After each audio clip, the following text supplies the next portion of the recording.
Welcome to Sports Talk with Steve Jones, the daily talk show with the voice of Penn State football and men's basketball. You never know what special guest may stop on by any given day. Now here's the man of the hour, Mr. Steve Jones.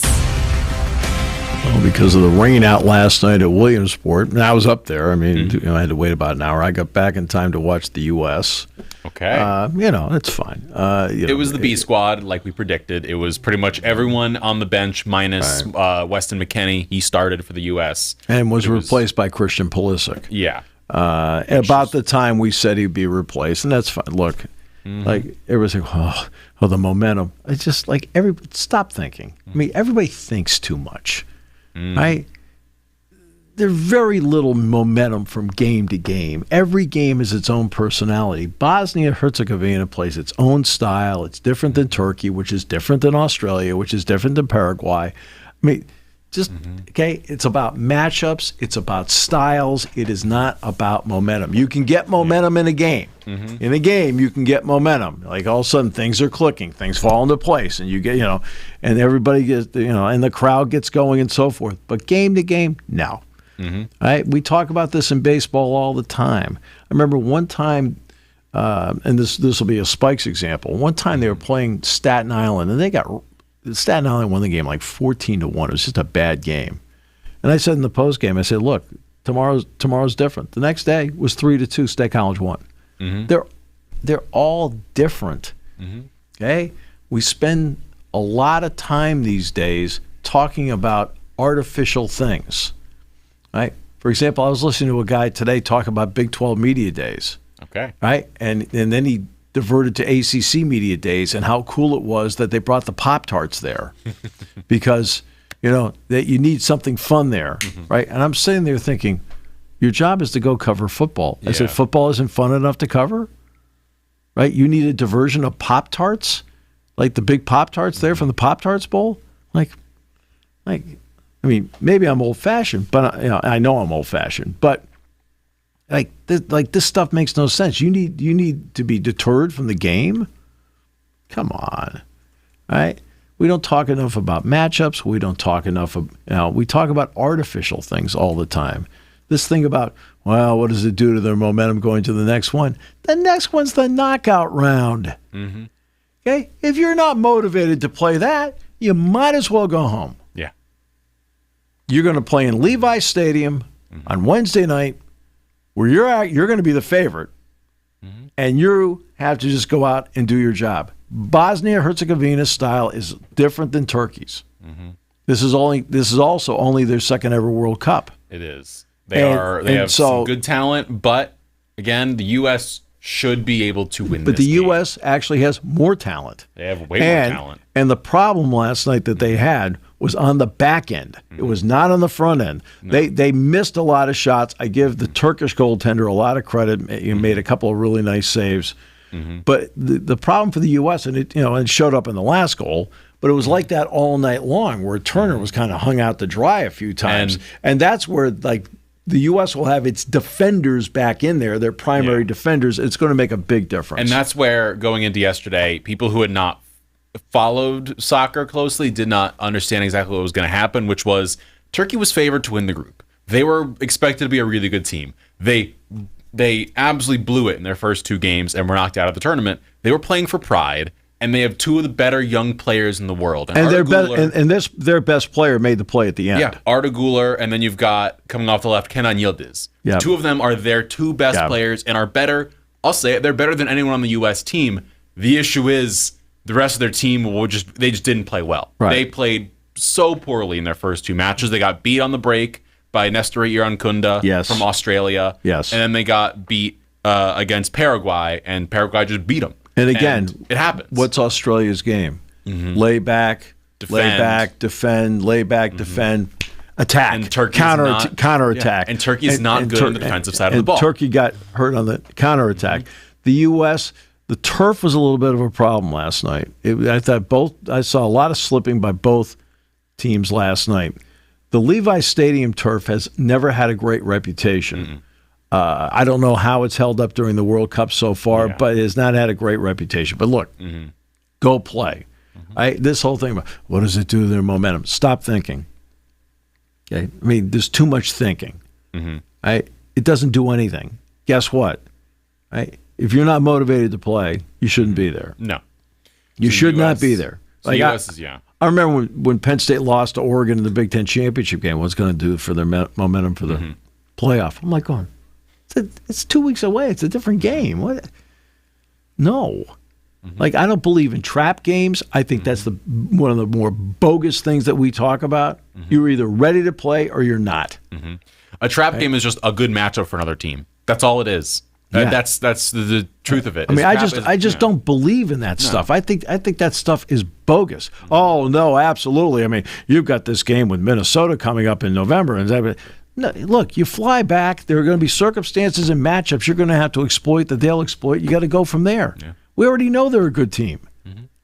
What I mean, it's like, sometimes over the years it has been difficult for me to deal with some of the silliness. Sometimes people overanalyze things and think way too much about it. It's just very straightforward. They overthink it. Every game takes on its own personality. Every game takes on its own personality. So the U.S. last night, again, they lost, but it was still a good game from the U.S. They still did what they had to do in terms of looking good, keeping fitness, keeping everyone healthy, yellow cards. They're fine. They're good to go. The big story from yesterday was Ecuador. And I want to break this up. Ecuador wins 2-1 against Germany. Gonzalo Plata at the end of the game, 77th minute, scores. Germany scored in the second. Ecuador scored in the ninth. Ecuador is a really, really good team. And they were my pick as the dark horse of the tournament. Right, everyone's got their team that's like, they're the dark horse. They're not the favorite. But that tier below where you're like, they can make a run. Who did Germany play? Did they play? Because they were through. The German lineup was pretty much their starting lineup. They played Leroy Sané, they Musiala, Florian Wirtz. They played their starting team to go win the group. And Ecuador said, not so fast. And Ecuador is a really good team. Their defense is probably one of the best. So does that mean Germany lost momentum? No, it doesn't mean Germany lost momentum. What it means is that Ecuador is a really good team, and Ecuador just got to them. I'm kidding you. I know. But my point is, Ecuador is a team no one's going to want to face later. I also watched the Japan-Sweden match. Japan looked incredible. They were playing so well yesterday. Did they beat Sweden? No. Sweden defensively Sweden is very good. Sweden is very good. They have incredible attackers, but Japan, they were winning. They were the better team last night, and I have to ask Juric about whether he's rooting for the U.S. Yeah, because Croatia and Bosnia are not exactly friends. No, Croatia does, however, play. They're coming up tomorrow, I believe. Croatia.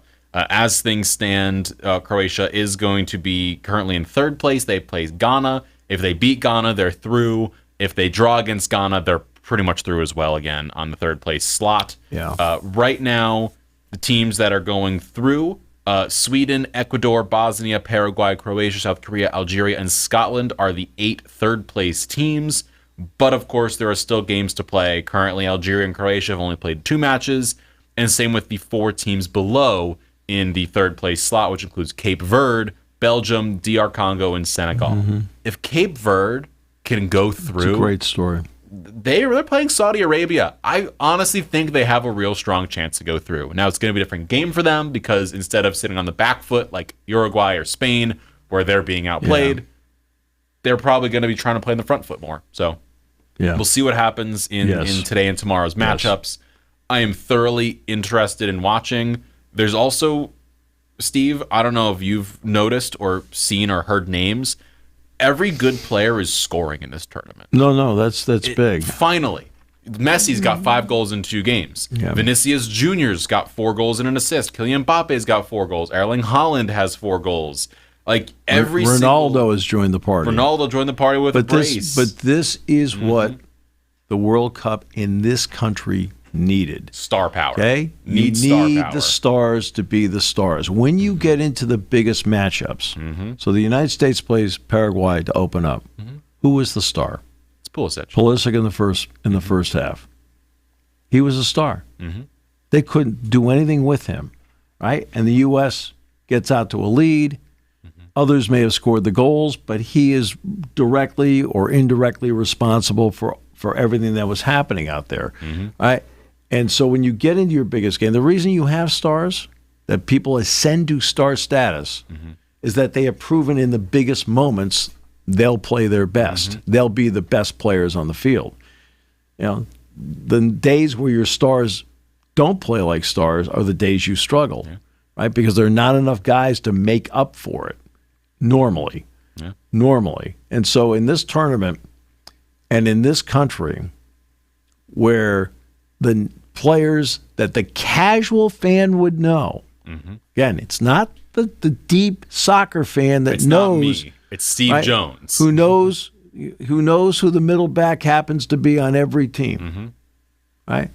But the casual fan knows Ronaldo. They know Messi. They know Messi. They know Mbappe. They know Vinicius Jr. He plays for Real Madrid, one of the biggest clubs in the world. They know Haaland because of who he is. Like, they know these players, and they're scoring. And they're scoring.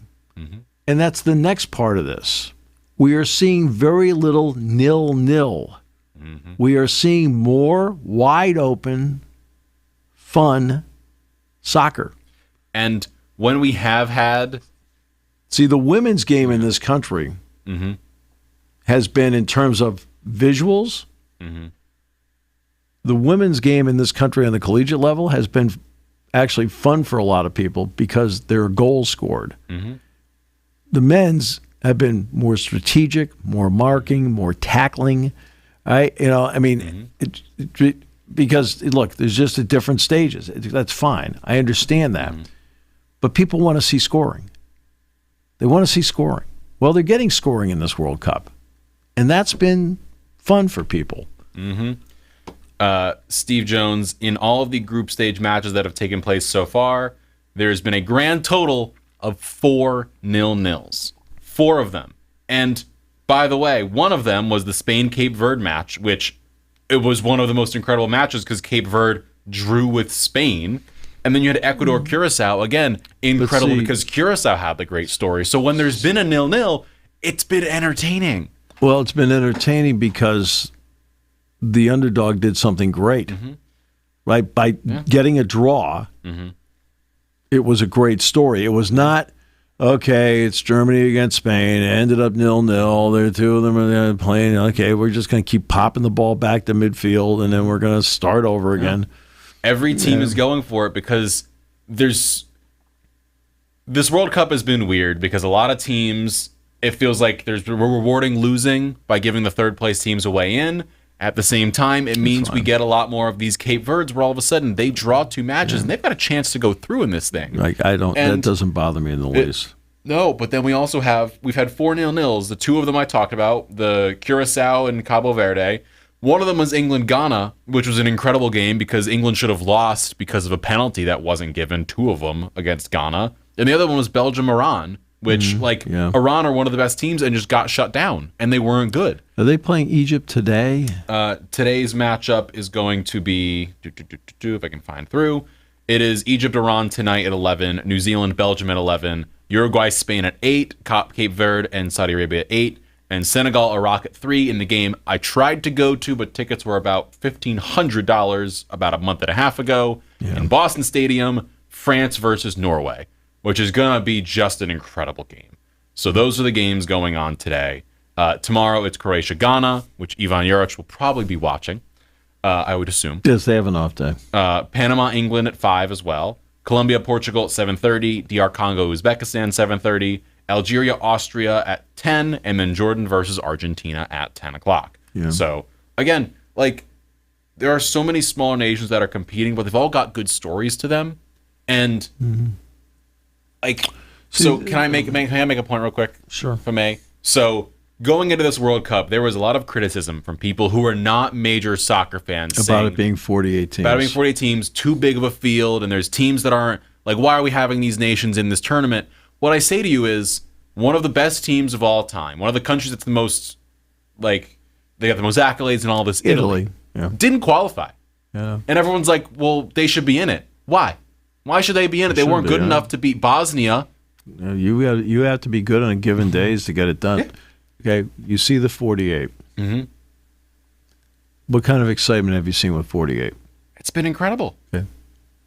let me give you a hint. Mm-hmm. I think that if it eventually goes to 24, you're going to feel the same way about the college football playoff. Yeah, probably. Because there's going to be more fans involved. Mm-hmm. More fans involved is good. Mm-hmm. When it was 4, fewer fans involved is not good. No. Right? More fans involved, rooting interests. Mm-hmm. You have fans from all over the world that have come here.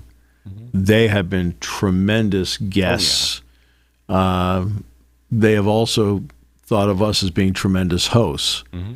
And this has been just great for the world to see this, and it's been great for this country to see the world. Mm-hmm. And the World Cup has been, who knows how it'll turn out to be a tremendous success. And But again, because of the 48, more countries. Now, you mentioned smaller countries. Well, in smaller countries, this is the ball game. This is everything they train for, everything they go for. They don't have the split in this country of somebody may be a great tennis player, but they're playing tennis. I mean, it's a great soccer player, but they're playing tennis. They may be a great soccer player, but it turns out they love to play golf. They may be a great soccer player, but they're playing football. They may be a great soccer player, but they're playing baseball. You know what I mean? It's just like there's so many options in this country that siphon off talent, as opposed to in the smaller countries, there is no siphoning off. It is what you do. Yeah. And so often there are teams that come through and they're not good enough to compete. And yes, there are a few of them this time that are clearly overmatched, and there are 5 teams that have 0 points so far. But that happens. But what's interesting is who's not here? Not just Italy. How about China? Now, you're talking about a country with more than 1 billion people. No. Now, I realize in India, cricket and so forth, and men's field hockey, believe it or not, men's field hockey, huge in India, huge population, not here. Russia, which hosted it in 2018. I find that interesting. And you know what else interesting? We're one of the few big countries in the world, like big. I'm talking like monster size, right? I mean, I don't know. I can't remember what the population of Germany and France happen to be, but you know, like Iran's. Everybody knows after everything's happened in the last few months, in Iran's a country of 93 million. Okay, so we do know that, right? But like we're a country of 325 to 350 million people. The other big countries, China and Russia, are not here. No. And so are other teams that are considered to be world powers. Nigeria and Cameroon are 2 incredible soccer nations from Africa. Not here. Neither one's here. Europe, you've got Denmark, we mentioned Italy, Georgia, Poland, Ukraine, Hungary, all not here. From South America, Chile, Peru, Bolivia, Venezuela, none of them qualified to make it here. And there's 48 teams in this. And they still couldn't get in. Didn't make it.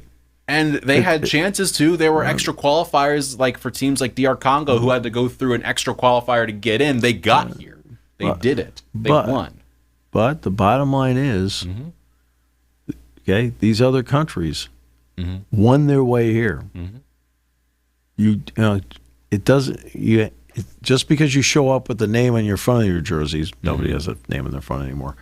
On the front of your jersey, doesn't mean automatic success. You've got to go out and earn it. And they did not earn it. That's why they're not here. And an expanded field, you definitely did not earn it. No. And some of the moments we've seen already in terms of the smaller nations, like you can see what it means. For when Curacao went 1-1 tied with Germany, they of course went and lost 6-1. But scoring that goal, was. The people in that stadium are going to remember that forever. Or Haiti with Isidore, who scored an incredible goal for Haiti against, I think it was against Morocco. He scored an incredible goal. Made it 2-2. It was like, oh my gosh, this is incredible. That moment, the Haitian fans are going to remember it. Or whatever Curacao has done so far, as you mentioned, and what Cape Verde have done, the draw with Spain is going to be remembered forever. Because that's Spain, one of the best teams in the world. Yes. They were the European champions. And Cape Verde drew with Spain. Good for them. I mean, it's great. It's going to be remembered forever. So I just wanted to mention that, and we're going to talk more World Cup stuff as it, of course, continues to go on. Mention the games coming up today. The U.S., again, is playing July 1st, 8 p.m. in San Francisco. That's Wednesday. It's Wednesday next week. So that'll be an 8 o'clock, a little bit earlier time for all of us to be able to watch the U.S. here in Pennsylvania, which will be nice. So we'll have it on in the broadcast booth. You'll have it on the broadcast booth. We will. No. We do have a TV up there. So very nice. And then if the U.S. wins, they're going to face either Egypt or South Korea. That is, I believe, as it stands, that is probably who they're going to end up facing. They're facing either the winner of Group G. Here we go. How about beat Bosnia? Yeah, I know. Okay. Mm-hmm. After that, not worried about who they play next. Yeah. Beat Bosnia, and then we'll talk further from there. Hey, let's do this in such a way about what our lifetimes have been like with the U.S. men's soccer team, which has been rough. Beat Bosnia. Mm-hmm. There's no looking ahead here. Yeah, we're down to win in, lose out. Yeah. Knockouts. Very quickly, just quick mention. We discussed earlier about how the Thunder were probably going to have to get rid of players. We've discussed that the last few weeks because they have too many players in their roster. Yeah. Isaiah Joe, they traded the Isaiah Joe to the Pistons for 2 future second-round picks. Fine. Again, they did the exact same thing with Aaron Wiggins. Yeah, that's fine. They did that to the Hawks a week or so ago. That's fine. They only have so many players they're legally allowed to have on their roster. But the way they put the rest of the team together, these are for them just... They are clerical moves. Mm-hmm. Okay? These are clerical moves, not earth-shattering. Oh, my goodness. I mean, it's not like Isaiah Joe didn't help them at times. Yeah. He made some good plays for them. But right, they need to, by law, clear space. They are reshaping their team, and he does not figure in the reshaping of it anyway. Yeah. I want to get – we never talk about the WNBA, but I've got to talk about this. Go for it. Look, I've only seen the highlights because I'll be honest with you. I don't think I've ever seen a WNBA game. Sorry. Mm-hmm. But this could be the single dumbest league on the planet. I mean, like, legitimately dumb.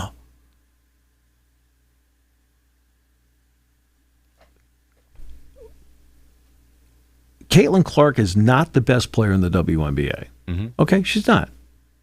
Okay. Mm-hmm. But she's the biggest draw in the league. It shows up in the TV ratings. It shows up in attendance. And they treat her like an absolute second-class citizen. And I'm talking about officiating.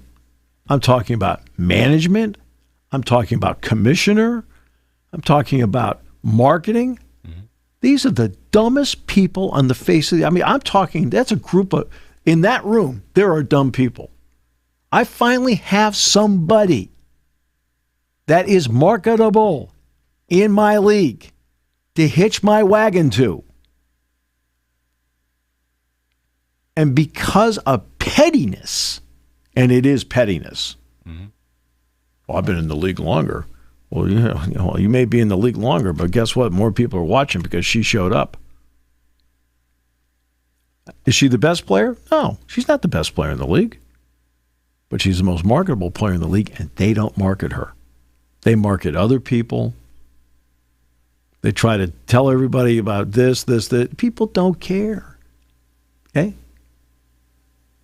Okay? Now, Paige Beckers gets a lot of publicity. Mm-hmm. Okay, guess what? They play in a 6,000-seat G League arena, and they don't always sell it out. No, that can't be. No. I'm sorry. I mean, I apologize for having the ability to read. Okay? Asia Wilson's a great player. But, like, do people show up in arenas? Hey, I can't wait. Asia Wilson's going to play tonight. No, Angel Reese.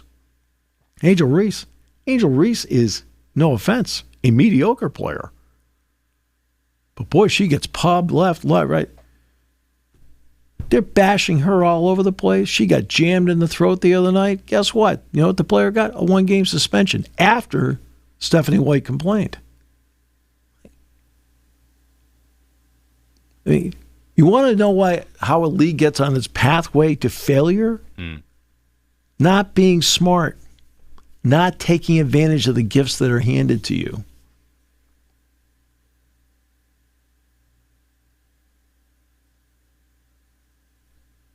Sorry. It would be like the NBA looking at Victor Wembanyama and saying, well, he's from France. We're not going to promote him. Right? Oh. Well, Steph Curry's just a little guy that shoots threes. Oh, wait a minute.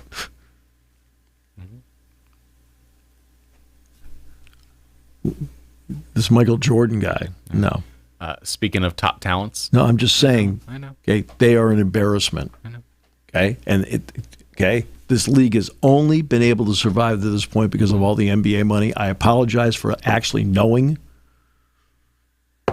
but if you want to stand on your own, you better figure out, and you better look at your rank and file and say, hey, guess what? More people are watching because she showed up.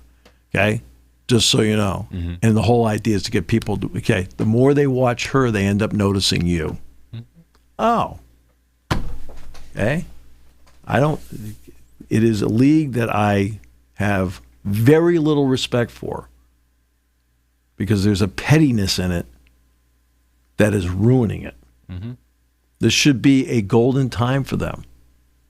Should be a golden time. Ionescu's a heck of a player. Stewie's been a great player. Okay? I realize Maya Moore didn't work out the way they hoped for because that was Caitlin Clark's favorite player growing up. Right? Wilson is a phenomenal player. It should be a great time to showcase the league. Instead, what's the league known for right now? They've been known for in the 3 years for pettiness. That's your rep? You're not saying anything because I don't think you agree with me, but I do agree. I don't know enough to talk about it. No, I know enough when I see it. I don't sit there and watch it, but I mean, every time I turn around, there's another headline about this, and I know what their marketing plan is, and their marketing plan is not her. Have you seen, like when they put something out, she's like some background figure. No, she should be the front. When they do a game on Amazon Prime, which is streaming, which means you've got to make an effort to get to it, the numbers for an Indiana Fever game are double of anybody else. I mean, I'm sorry. My problem is that there are times you can't fix stupid. Yeah. I agree. Steve Jones, speaking of stars. I apologize for going off on that, but okay. I think this should be a golden time for women's sports. The U.S. women's soccer team has been incredible over the year. The women's ice hockey team won a gold medal. Two of the players on that team, I have a vote for Big Ten male athlete of the year, and I have a vote for Big Ten female athlete of the year. Well, two of the members of that ice hockey team, Team USA, that play in the Big Ten, got two of my three votes. Okay, I mean, because it was that significant. It was crazy. The U.S. women's soccer team has been an incredible story in this country. Now the men are finally in that position, which is really cool because people have been aching for years for men's soccer to be on this stage. Because as big as the Women's World Cup is, with all due respect, it's not this yet. Yet. Yeah. Speaking of top talents, going to new league, Steve Jones. Tonight is the NHL draft, and the Toronto Maple Leafs are first on the clock, and reportedly have already said to Gavin Mckenna, we're selecting you first overall in the draft. Right. And per all mock drafts, it's basically Mckenna and then everyone else. Yes. And then Ivar Stenberg as well, a left-wing, right-winger, is coming on in from Frölunda. But this is an all-new staff in Toronto. He is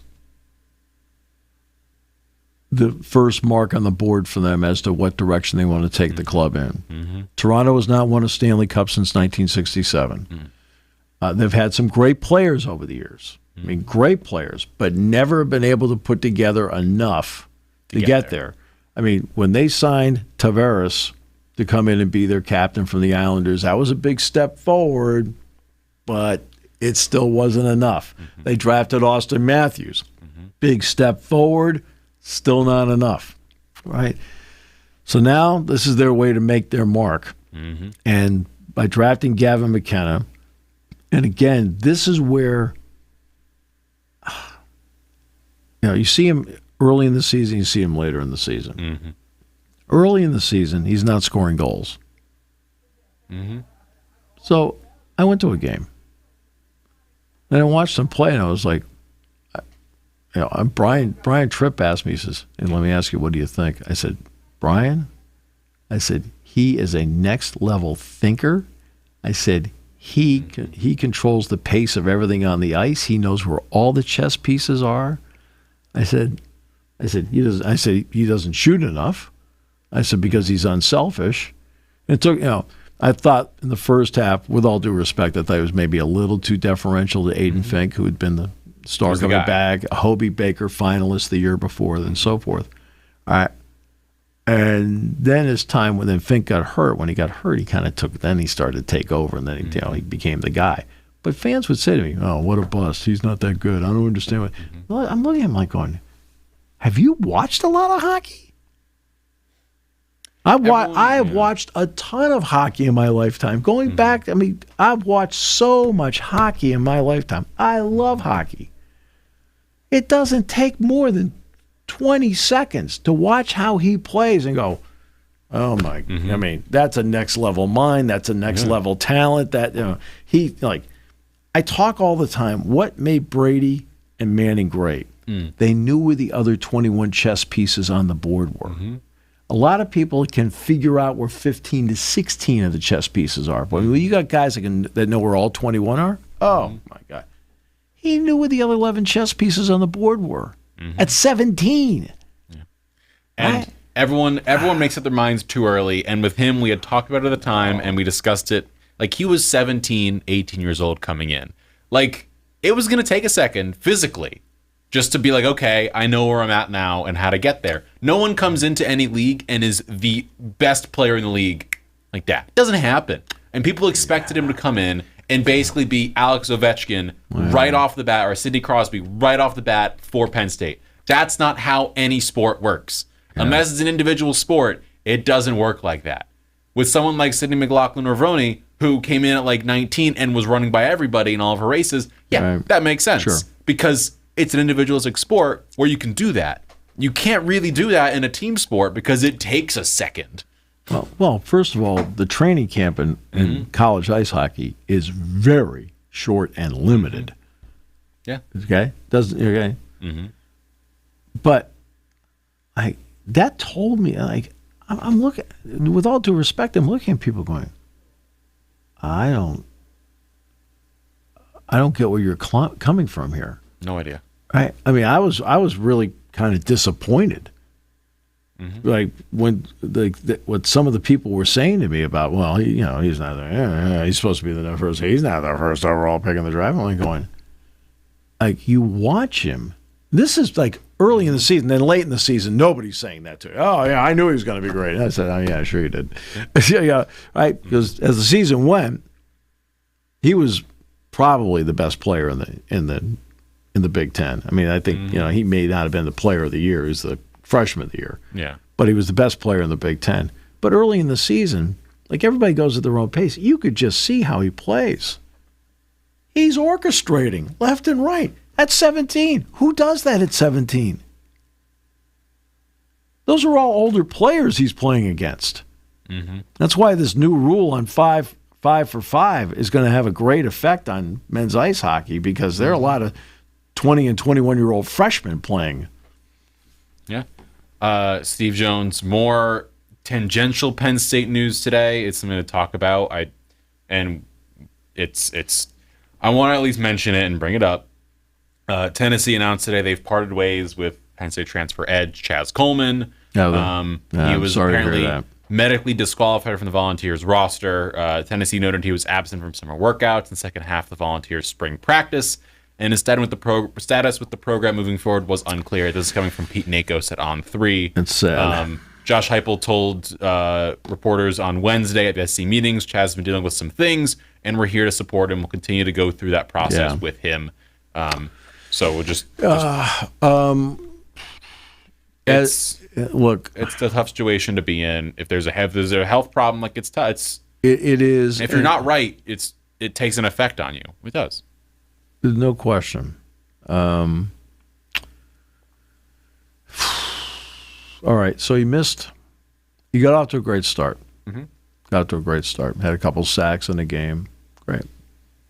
Looked like he was going to be a factor as a rotational guy. He wasn't going to be the starter. No, but they were going to bring him in, rotate him with Taniana Sutton, Ivan Kamaju, who was coming on, all the guys that were there. Right. And you're like, hey, you know what? They've got something here with this guy. Then he got the concussion. And it just took a long time for him to clear. And then at the end, he finally got back out in the practice field. And by my observation, was there but didn't seem all there, and didn't. When I mean all there, like like okay, I'm back. Here we go. You're like he was very tentative about things, and like he couldn't find a gear, and there was like part of it was like, okay, I know I need to be out here, so I am, and part of him didn't want to be out there. I mean, it was. I never. All I said was hi to him. I didn't say, hey, Chaz, hey. I said to him, hey, great to see you back. Hey, thanks. That was about the extent of the conversation. But it something felt wrong. I wasn't. Yeah, something was off, and because you watch him in the preseason, you watch him in the early season. My goodness, he was. I mean, I'm talking energy, effort, like. He was making dudes look silly. But you're watching the preseason, and when you're watching the preseason, you're saying, hey, you know what? That might be a guy that is not going to redshirt. And every time I turned around, 19 was making plays in the preseason. Like, and you're like, every time you turn around, something else impressive happened. Then you get to the season, and it started to translate into games. But then when he was out, it took a lot to convince him to be back. So I feel awful for him. I feel awful because he's a young man of talent. He is a young man who is physically built for the game. He already has a Big Ten SEC body since those are the two conferences he's been in so far. But I hope whatever it is, it can straighten itself out, because he seemed to me like a terrific kid. And a wheel came off the wagon somewhere. I don't know how, why, what, personal life, anything. I don't know. I just feel awful for him. And I hope he lands on his feet, that he can play football, use football as a vehicle to feel great about life, and go from there. Yeah. And we're not going to discuss the whole, what comes next for him. That's something when we find out, we find out. I don't know. No, and we don't know, again, if it's a medical issue, it's going to take a little bit, and he's going to have to heal up. And so I just hope nothing but the best for him. Yeah. All right. Steve Jones, to wrap on up with, the New York Mets this morning fired manager Carlos Mendoza on Friday. The team announced, with the club toiling through a 6-game losing streak in a disastrous season.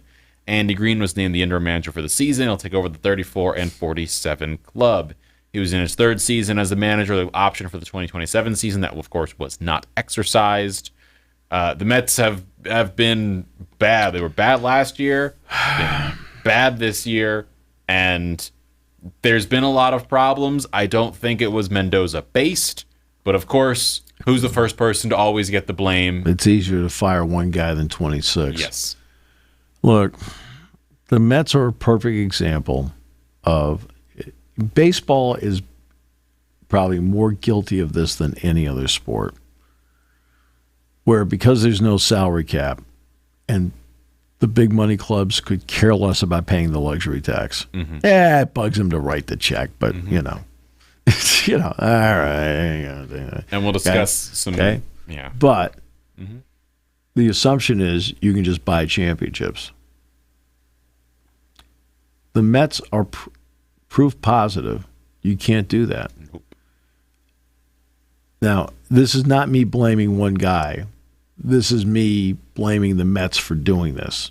So this is not me like why in the heck are you paying $700 million to Juan Soto? It's crazy. Right? But that makes no sense.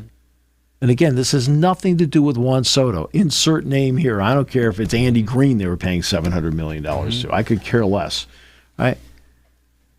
You don't do that. Nobody else is going to pay for that. Right? Does anybody track history with players? Like, okay, when he was in San Diego, it didn't work. He's always been a right chemistry guy. It was okay in Washington, and believe it or not, it was okay 1 year with the Yankees. Right? But other places he's gone, including the Mets, it hasn't worked. They have, Lindor. They've got Soto. But you have to build teams. And what the Mets have done is they build individuals.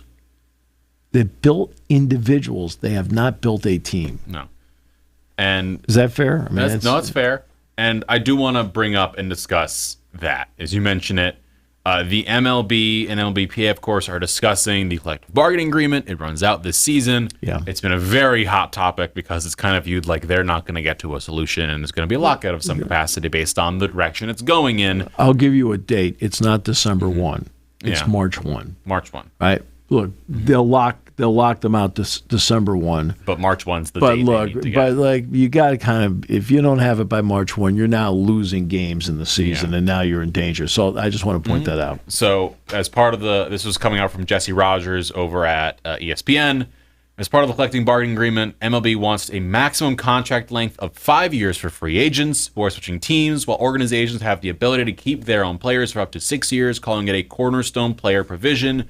The MLB put this out themselves. It's similar to what the NBA has with bird rights, where you're allowed to sign a player for an extra year and extra money and pay them 120% essentially of what the contract would be versus the 100% number for a free agent thing. Basically to say you can bring them back for an extra year or a little more money, as to say, like, we want you to keep your homegrown talents, which makes sense. But of course, a lot of this is wrapped up in the whole, is there going to be a salary cap? Because part of it is they want there to be a salary cap number, and I think the number is 15% of the salaries what they want to do a max number 2 for a player. I think it ends up being like 5 years, $212 million, which, if you're doing the math out there, there's a lot of players over that number right now. I think there's about 30 or so that would be over that number, which, if you think about it, is just a crazy thing to talk about. And also the 5-year thing, you mentioned it with Soto. Almost every single player is over that number. The only one who's not over the 5-year number, who is making currently $200 million or more, is Kyle Tucker. He's at 4 years, $240. Everybody else is 6+ years, or in the case of course Juan Soto, 15-year contract. And so they want to limit the contract lengths. They want to limit the contract sizes. MLB wants to increase the minimum salary to $1 million for 2027 for players at least 2 years of service time. Players Association minimum was 1.2. So I mean that's something that's an easily negotiated part. And so there's a lot of different discussions going on from the league, from the MLBPA, the MLBPA, we discuss gambling a lot in terms of the negatives of it.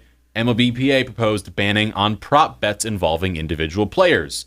This, of course, is coming on after a lot of the Cleveland Guardians stuff has come on out about Class A and the rigging of pitches to get certain outcomes, to throw a ball or a strike in certain situations. Sure. So they want to ban betting on individual players to help combat harassment from disgruntled gamblers is the main part of it, and that's a secondary piece, because all of a sudden, if you can't bet on certain player-specific things... Yeah, but but that's not an agreement. I mean, you can talk about Players Association and union. Okay, you have to agree with the houses that put the bets out. Yeah, you have to have an agreement with them. Okay, they're a business, right? That's a separate issue. Yeah. The cap and floor idea, you know that the players won't go for that. Yeah, because for them, the amount of money they're able to make it's a lot. And it's Tatis has a 13-year contract. Bogarts has an 11-year contract. So has 15. Turner has an 11-year contract. What was it, 13 for Harper when he signed? He's deep into Harper. it now. Vlad Guerrero Jr. is at 14. Yeah. Mike Trout had a 12. Betts had a 12. Harper's is 13. Yamamoto's 12. Okay. Stanton's 13. Okay. But to be honest with you, I don't understand that. Like, to me, each organization should be allowed to make their own determination. Like Connor Griffin has a 9-year contract. Roman Anthony has a 9-year contract. And right now he's collecting checks. All right, so, but like this stuff doesn't make sense to me. Like, why would the Phillies sign Turner to an 11-year deal? He's not an 11-year player. It's like this kind of talent judgment is beyond me. Like, Xander Bogaerts was absolutely critical to the Red Sox winning in 13 and 18. But he's not an 11-year contract guy. That doesn't make sense. I mean, I bully to them for getting it. I say I don't begrudge anybody getting their money, ever. But from a management point of view, a lot of this stuff makes no sense. Like, why would I give $700 million to Juan Soto? I mean, aren't you taught lessons by history? Robinson Cano should have taught everybody a lesson when he signed with Seattle.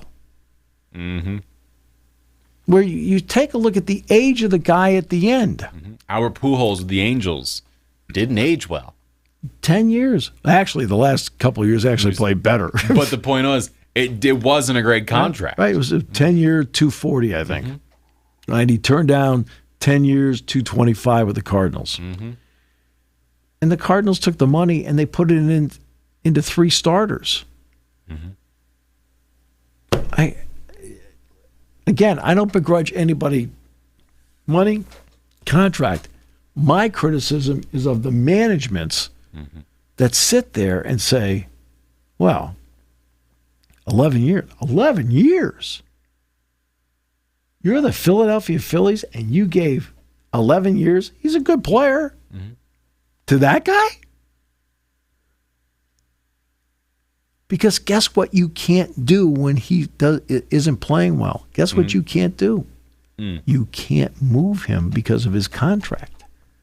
There are currently 20 players in the MLB with a contract length of 10 years or more. A fun exercise that's done by, I'll shout him out, Brian Windhorst of ESPN. His thing whenever an NBA player signs a contract is, as soon as it's signed, can I trade that contract? Is it tradable? Yes. And it should be tradable. He is right. Yeah. No, so, that's exactly right. Let's go through the players, all 20. And I'll make one quick point where some baseball players have adopted the LeBron James model. 3-year contract, but I have a player opt out after a year. Yeah. Right? And we've seen movement. And he re-ups. Right. Now, Cody Bellinger stayed with the Yankees. Alex Bregman went to the Cubs. Right? That's always been the LeBron 2-year deal, my opt-out after 1 year, which, of course, then allows him to get the NBA max. It just means that he and Rich Paul are very smart people. Let's just really fast, rapid fire, go through the players, the 10-plus year contracts, all 20 of them, real quick. Just thumbs up or thumbs down me, Steve Jones, to wrap on up with. Shohei Ohtani, 10 for $700. Well, that's all backloaded. It's all backloaded. It's all backloaded. So, but I'm serious. Yeah. Okay. Here's the issue with the Ohtani contract. Who's going to be owner of the Dodgers when the backloaded comes up? Well, part of what the MLB wants to propose is getting rid of deferred money. They want to get rid of that part, which would mean this contract, of course, would be exactly. So that's my point on that. So it's not a thumbs up or thumbs down. It's like who's the owner that has to pay? It's not the current ownership. Next up, Lindor, 10 years, $341. Down. Okay, Corey Seager, 10 for $325. Down. Rafael Devers, down. 10 for $313. They're all going to be down. Austin Riley, 10 for $212. Down. Will Smith, 10 for $140. Down. Manny Machado for 11 for $350. Trey Turner, 11 for $300. Bobby Witt, 11 for $289. Xander Bogaerts, 11 for $280. Down. We're going to skip Wander Franco. Mike Trout, 12 for $426. Down. Mookie Betts, 12 for $365. Down. Yamamoto, 12 for $325. Down. Julio Rodriguez, 12 for $209. Harper, 13 for 330. Down. Stanton, 13, 325. Oh, definitely down. Vlad Guerrero, 14 for 500. Down.